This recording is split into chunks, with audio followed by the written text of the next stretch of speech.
Anil Nandlal, who was the local lawyer retained by Ed Hamad and an international hotel chain that planned the development of the Thomas Lands property after Ed Hamad would have obtained the lease, is debunking corruption claims by Minister of State Joseph Harmon on the acquisition of the property.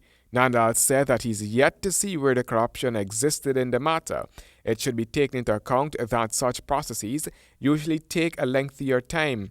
Former President Bharat Jagdeo, a friend of Hamad, reportedly secretly and speedily spearheaded the 2008 deal.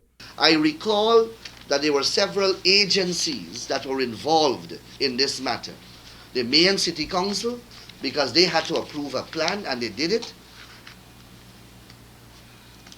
The Lands and Surveys had to prepare a lease and they did it. The Environmental Protection Agency had to give certain permissions and they did it. These were all legal requirements which were complied with.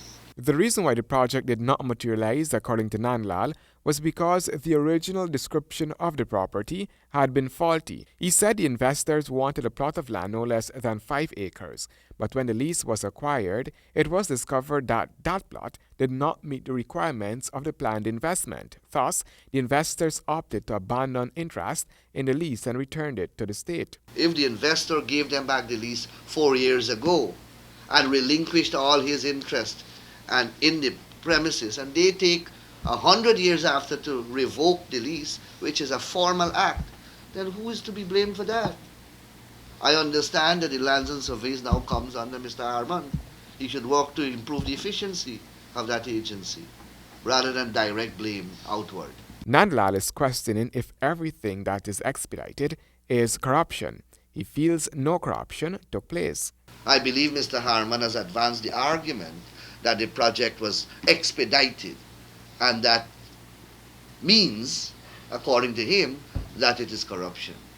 Well, if every project, in my view, can be expedited in that manner, I believe that is good for Guyana. Nandlal noted that there is no grounds either that monies can be recouped from Ahmad for the property. Any attempt to do such will be frivolous, according to Nandlal. Mr. Harmon is clutching at straws. What happened? He jumped the gun and he got egg on his face. Properly.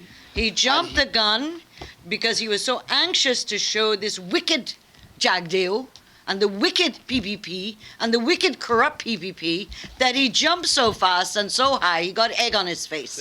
Now he doesn't know. Now he doesn't know how to get the egg off his face, and he's saying to Jagdeo, "You produce the evidence." It should be noted that Anil Nandlal was not yet the Attorney General when the land lease was hastily processed by the then PPPC administration.